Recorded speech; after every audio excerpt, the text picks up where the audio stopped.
빠르게 변화되는 세태 속에 우리 사회 여러 현상을 핵심 트렌드만 분석해 손쉽게 전하는 경제 트렌드 따라잡기.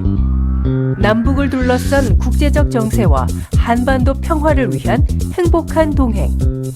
더 신비롭고 흥미로운 기상천외한 세상의 모든 날씨 이야기까지. 함께하는 세상, 오늘은 좀 더 다른 시선으로 세상을 바라봅니다. 네, 경제 트렌드 따라잡기 시간입니다. OTT 출연료와 제작비 문제는 톱 배우들의 출연료 급등과 제작비 상승으로 이어졌습니다. 자, 그렇다 보니 대형 OTT의 독과점 그리고 여러 문제점이 발생하고 있는데요. 오늘 경제 트렌드 따라잡기 코너에서는 OTT 출연료와 제작비 문제 그리고 한국의 콘텐츠 시장의 문제점 등을 두루두루 짚어보겠습니다. 최유한 시사평론가 연결되어 있습니다. 평론가님 안녕하십니까? 예, 오랜만에 뵙겠습니다. 최유한입니다. 반갑습니다. 네. 자, 일단 OTT에 출연하는 배우들의 출연료가 과연 어느 정도이길래 이렇게 문제가 되고 있습니까? 사실은 이 출연 계약서에 비밀 유지 조항이 있어서요. 이 출연료를 포함한 구체적인 계약 내용은 공개가 되지 않습니다. 근데 대략 알려지기로는 올해 초 오징어 게임 2가 화제성이 커지면서 출연진이 거액의 출연료를 받는다는 소문이 돌았고, 주인공 격인 이정재 씨는 회당 100만 달러, 우리 돈으로 13억 원에 달하는 출연료를 받았다는 이야기가 나옵니다. 회당이에요, 회당. 네. 그리고 심지어 주연급이 아닌 조연급 배우들의 조연급도 회당 출연료가 3억 원에 달한다. 이런 말이 나오면서 OTT 업계가 발칵 뒤집어졌어요. 그러니까 아마 대략적으로 넷플릭스가 그동안 거액의 출연료가 도마에 올랐던 만큼 이 정도는 될 거라고 대체로 영화 업계에서는 보고 있는데, 이렇게 거대한 자금을 앞세워서 유명 배우를 싹쓸이하고 있는 넷플릭스 때문에 업계 전체가 죽을 맛입니다. 드라마 만들기 어려운 상황이라는 말이 계속 나오고 있고, 참고로 넷플릭스 오징어 게임 2에 국내 드라마 역대 최대 제작비인 1,000억 원을 쏟아부은 것으로 알려지고 있습니다. 네. 자, 평론가님의 말씀을 들어보면요, 이 출연자들의 출연료가 제작비를 상승시키는 하나의 원인으로 지적을 하신 것 같은데요, 맞습니까? 네. 맞습니다. 2023년 한국콘텐츠진흥원이 낸 보고서를 살펴봐도 이게 지금 출연료가 제작비 전체를 올리는데 아주 일조를 하고 있는 거죠. 이게 단가 조정이 필요하다는 얘기가 있습니다. 업계는 코로나19 팬데믹을 거치면서 글로벌 OTT 플랫폼 유통망을 이걸 바탕으로 K-드라마 시장이 폭발적으로 성장했는데, 이 과정에서 출연료도 폭등했다라는 거죠. 실제로 스타들의 이 출연료는 시장가로 움직이고 있어서 제작자들은 그 편성, 광고 판매, 해외 판매에 유리한 배우들을 섭외하기 위해서 경쟁하는데, 더군다나 한국 콘텐츠에 대한 글로벌 수요가 OTT 플랫폼을 바탕으로 더욱 지금 폭발적으로 성장한 시점 이후로 해외에서도 통하는 스타들, 국내에서 높은 인지도를 가진 스타들 위주로 무슨 회당 3억 원에서 5억 원대가 보통 이제 1번 주인공 이 정도라고 합니다. 예. 그래서 이를 위해서 OTT 플랫폼에서 선호하는 배우를 섭외해야 되는데, 문제는 그 정도의 배우가 많게 잡아도 15명 정도밖에 되지 않는다는 것이죠. 그래서 출연료 경쟁이 붙고 계속 출연료가 올라간다. 그래서 이 출연료 비중이 과도하게 높아지고 있고, 이로 인해서 악순환이 심각해지고 있다는 것은 업계 전체가 공유하고 있는 문제입니다. 네. 자, 일부에서는 이런 상황이다 보니까 국내 OTT 업계들은 그 타겟책으로 여러 가지 좀 대안을 쏟아내고 있습니다. 그렇습니다. 토종 OTT들은 이 규모의 경제, 돈으로 밀어붙이는 거에 대해서는 견뎌낼 수가 없으니까 이 적자 줄이고 흑자로 전환하기 위해서 다양한 방안을 모색하고 있는데요. 첫 번째로는 합병입니다. 2023년 12월에 티빙과 웨이브가 서로 합병하기 위해서 양해각서를 체결했어요. 둘 다 토종 OTT 1, 2위 사업자거든요. 이게 잘 되면은 운영비 절감하고 콘텐츠 투자 부담을 지금보다 낮출 수 있는 거죠. 두 번째로는 투자의 효율입니다.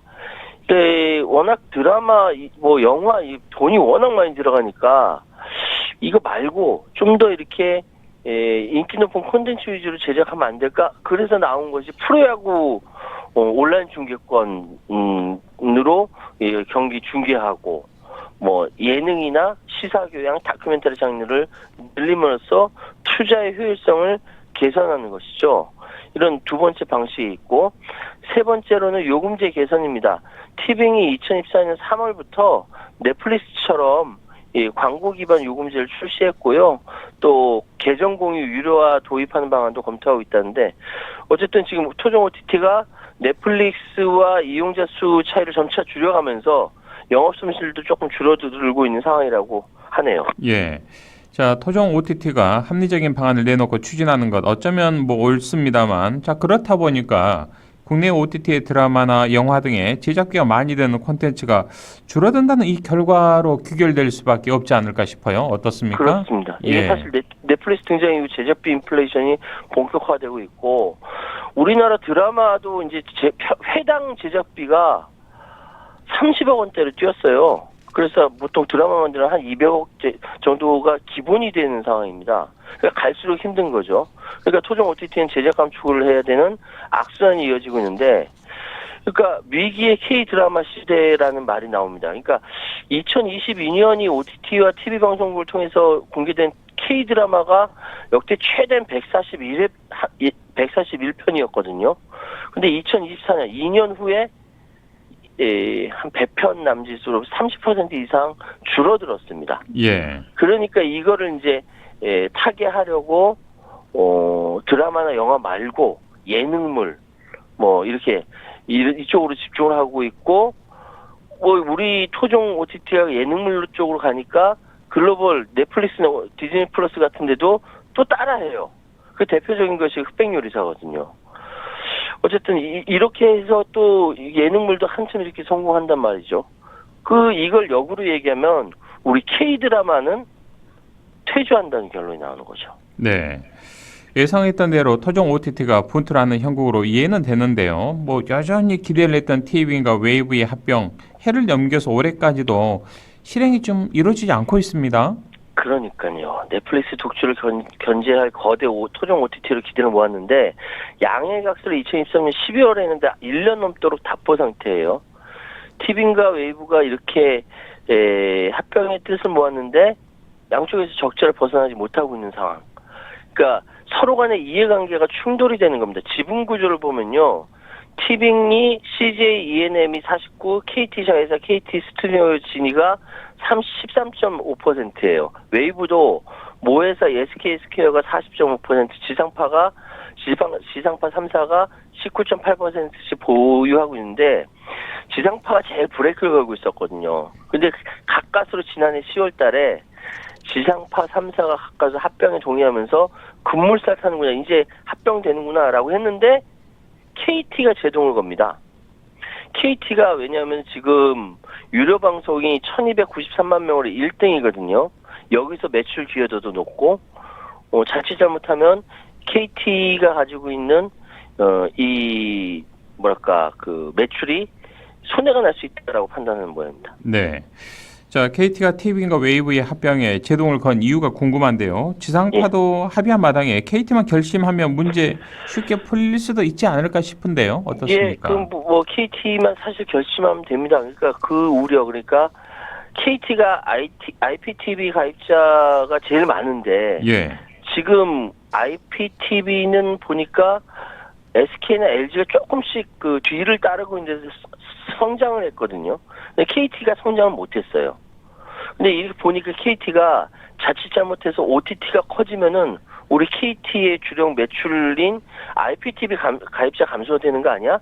라고 생각하는 겁니다. 그래서 주주가치 제고에 유리한지 살펴보고 있다라고 얘기를 하는 것이죠.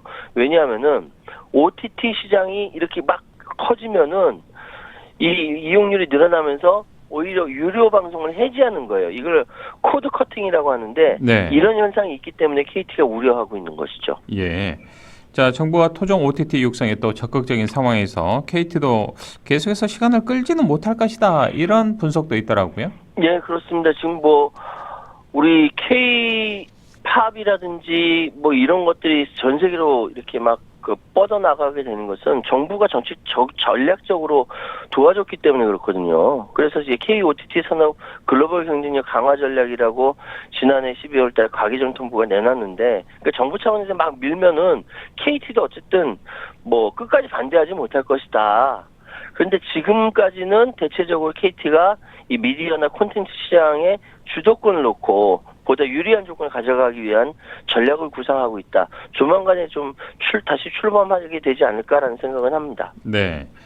자, 그냥 뭐 넷플릭스 이야기가 나온 김에 여쭤보겠습니다. 넷플릭스가 돈은 우리나라에서 벌고요. 세금은 예. 찔끔 낸다. 이렇게 해서 한때 좀 문제가 되지 않았었습니까? 지금 예. 상황은 어떻습니까? 근데 이게 넷플릭스만의 문제는 아니거든요. 예. 지금 구글, 넷플릭스, 페이스북 등 이 글로벌 빅테크들이 우리나라에 지사를 설립한 이후 지금까지 최대 274조 원의 매출을 기록했을 거라는 분석이 나오고 있습니다. 어마어마합니다. 274조 원. 그러면 이 매출 기록으로 이들이 기업이 납부해야 할 법인세가 어느 정도 되냐? 한 22조 원 정도 되거든요. 특히 넷플릭스 같은 경우는 지난해 매출 8천억 원 기록했어요. 근데 법인세는 36억 원을 납부하는데 그쳤습니다. 네. 전체 매출 가운데 6,960억 원을 매출 원가로 신고했고 이 중 구독 멤버십 구매 대가로 본사에다 보낸 돈이 6,644억 원이라는 거예요. 작년 전체 매출의 81%를 미국에 보내버린 거죠. 반면 우리나라에 낸 법인세는 매출의 겨우 0.4%밖에 안 되는 36억 원에 그쳤다는 겁니다. 그래서 이걸 두고 넷플릭스의 매출 원가를 높게 책정해서 국내 이익을 낮추는 방식으로 법인세를 적게 낸 거 아니냐. 머리 좋은 사람들이 이렇게 쓰는 거죠. 이게 어디 넷플릭스만 그러겠습니까? 구글은 아니고 페이스북은 아니겠습니까? 똑같다는 거죠. 네. 그래서 넷플릭스가 2021년 국세청으로부터 탈세 혐의로 780억 원을 추징받았어요.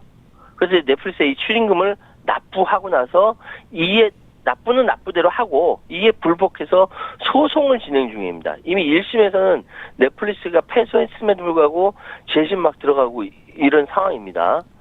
그러다 보니까 이 정치권에서는 일단 대안으로 넷플릭스에 대해서 디지털 바우처, 사회공헌 사업에 참여해라라고 대안을 내놨습니다. 이거는 디지털 격차 해소를 위해서 사회 취약계층도 기본적인 서비스를 누릴 수 있도록 OTT 등 이용권, 바우처를 지급하는 정책인데 지금 국내 OTT는 아까 말씀드린 TVN하고 웨이브는 10원 사업에 참여를 하거든요. 그러니까 넷플릭스 당신들 진짜 세금 내기 싫으면 이거 사업이라도 해라.